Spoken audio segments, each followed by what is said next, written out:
தேர்தல் முடிவுக்கு அப்புறம் இன்னைக்கு ஒவ்வொரு நாளும் தொலைக்காட்சியில பார்த்துட்டு இருக்கோம். என்னென்ன கூத்துக்கள்லாம் இன்னைக்கு நடந்துகிட்டு இருக்கு. அண்ணா திராவிட முன்னேற்ற கழகத்துடைய நிலைமை என்னாச்சு அப்படிங்கறது இன்னைக்கு பார்த்துட்டு இருக்கோம். கிட்டத்தட்ட பாதியா உடைச்சிட்டாங்க. ஆனா திராவிட முன்னேற்ற கழகத்தை அவங்களால தொட்டு பார்க்க முடிஞ்சுதா? யாராலும் முடியாது. எந்த கொம்பனாலையும் தொட்டு கூட பார்க்க முடியாது, நினைச்சு கூட பார்க்க முடியாது. ஆனா என்ன இதுல அழகுனா, நாம முன்பை விட ஆளுங்கட்சியா இருந்ததை விட இன்னைக்கு எதிர்கட்சியா இருக்கும் போதுதான் இன்னும் ஃபாஸ்டா, இன்னும் சிறப்பா செயல்பட்டு இருக்கிறோம். இன்னும் உறுதியோடு செயல்பட்டு இருக்கோம். அதுதான் திமுகவுடைய அழகு, அதுதான் இந்த இயக்கத்துடைய பெருமையும். அதிமுகவை இவ்வளவு ஈஸியா அசைச்சு பார்க்கிறோமே, ஆனா ஏன் திமுகவை நம்மளால கொஞ்சம் கூட சீண்டி பார்க்க முடியலன்னு இன்னைக்கு இருக்கக்கூடிய ஆளுங்கட்சி கிட்டத்தட்ட திணறிட்டு இருக்கிறாங்க. அதனால இன்னைக்கு ஏராளமான அவதூறு குற்றச்சாட்டுகளையும் தினந்தோறும் சொல்லிக்கிட்டு இருக்கிறாங்க. இன்னைக்கு இந்த சோஃபா மாடல் ஆட்சி அமைஞ்சு கிட்டத்தட்ட 60 நாளுக்கு மேல ஆச்சு. நாம யோசிச்சு பார்க்கணும், மக்களுக்கு ஏதாவது ஒரு திட்டங்களை இந்த 60 நாள்ல கொடுத்திருக்கிறாங்களா? நான் சட்டமன்றத்தில் பேசினேன். மகளிர் உரிமை தொகையை நிப்பாட்டிடாதீங்க, அதை தயவு செய்து கொடுங்க. அதே மாதிரி தமிழ் புதல்வன் திட்டம், புதுமை பெண் திட்டம், மாணவர்களுக்கான கல்வி ஊக்கத்தொகை கொடுத்துட்டு இருக்கிறோம், அதை நிப்பாட்டிடாதீங்க அப்படின்னு சொன்னது உடனே அந்த திட்டத்தை கொடுத்துட்டு இருக்காங்க. நம்ம திட்டங்களை ஜஸ்ட் கண்டினியூ பண்ணிட்டு இருக்காங்க. இன்னைக்கு வந்து அரசு ஏதாவது புதுசா கொடுத்திருக்காங்களா? ஏதாவது புது திட்டம் கொடுத்திருக்காங்களா? நினைச்சு பாருங்க. 2021 என்ன நிலைமை? கோவிட் பெருந்தொற்று, நிதி நெருக்கடி, இந்த நிலைமை தான் நம்ம ஆட்சிக்கு வந்தோம். அன்னைக்கு நம்முடைய தலைவர் அன்னைக்கு முதலமைச்சர் ஆன உடனே முதல் நாள் 4 கையெழுத்து போட்டார். கொரோனா நிவாரண நிதியா 4000 ரூபாய் உடனடியா நம்முடைய அரசு எனக்கு கொடுத்தாரு, முதலமைச்சர் கொடுத்தாரு.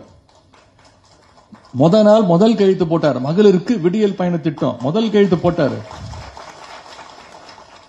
பெட்ரோல் விலைய லிட்டருக்கு 3 ரூபாய் குறைச்சு காட்டினார் நம்முடைய தலைவர். ஆவின் பால் விலைய 3 ரூபாய் குறைச்சாரு நம்முடைய தலைவர். அது மட்டும் இல்ல, கொரோனா சிகிச்சைக்காக தனியார் மருத்துவமனையிலும் அரசு மருத்துவ காப்பீடு செல்லும்னு நம்முடைய தலைவர் அன்னைக்கு அறிவிச்சார். ஆனா இன்னைக்கு வந்த ஆட்சியாளர்கள் என்ன பண்ணிட்டு இருக்காங்க? எப்படியோ ரீல்ஸ் போட்டு ஆட்சிக்கு வந்துட்டோம், அதனால இன்னைக்கு இந்த ஆட்சியையும் ரீல்ஸ் போட்டு நடத்திடுவோம் அப்படின்னு எதுக்கு எடுத்தா ரீல்ஸ்.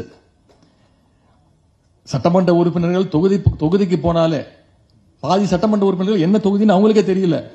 பக்கத்து தொகுதியில் போய் நன்றி சொல்லிட்டு இருக்கிறான். வாக்காளர் சொல்றான், நீங்க இந்த தொகுதி கிடையாது, பக்கத்து தொகுதியில் போய் நன்றி சொல்லுங்க அப்படின்னு. அமைச்சர்கள் ஆய்வுக்கு போறா, அங்கேயும் ரீல்ஸ். முதலமைச்சருடைய அலுவலகத்திலே ரீல்ஸ் போடுறாங்க. முதலமைச்சரை பார்க்க போறவங்க ரீல்ஸ் எடுத்து போடுறான். கிட்டத்தட்ட ஒரு ரீல்ஸ் ஆட்சியாக இன்னைக்கு இந்த ஆட்சி நடந்துகிட்டு இருக்கு. எங்க பார்த்தாலும் கரண்ட் கட்டு. இன்னைக்கு எப்படி இந்த நேரம் கரண்ட் கட் ஆகாம இருக்குன்னு எனக்கு தெரியல. ஜெனரேட்டர்ல ஓடிட்டு இருக்கா. எங்க பார்த்தாலும் இன்னைக்கு பவர் கட்டு. திருமண பக்கம்லாம் இன்னைக்கு பாலியல் வன்கொடுமைகள். அதுவும் ஆளுங்கட்சி சட்டமன்ற உறுப்பினர்கள் ஆரம்பிச்சு அவங்களுடைய நிர்வாகிகள் வரைக்கும் ஒவ்வொருத்தரும் இந்த குற்றச்சாட்டுகள்ல, இந்த வன்முறைகளில் ஈடுபட்டு இருக்காங்க. இந்த அரசுடைய அமைச்சர் ஒருத்தர் சமீபத்தில் பண்ண கூத்த நாம அத்தனை பேரும் பார்த்து அதிர்ச்சி அடைஞ்சோம். தக் லைஃப் அப்படின்னு போட்டு ஒரு ரீல்ஸ் போடுறாரு ஒரு அமைச்சர்.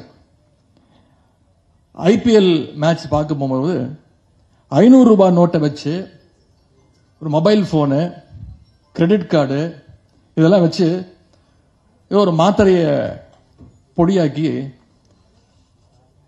என்னன்னு கேட்டா குழந்தைக்கு உடம்பு சரியில்லை,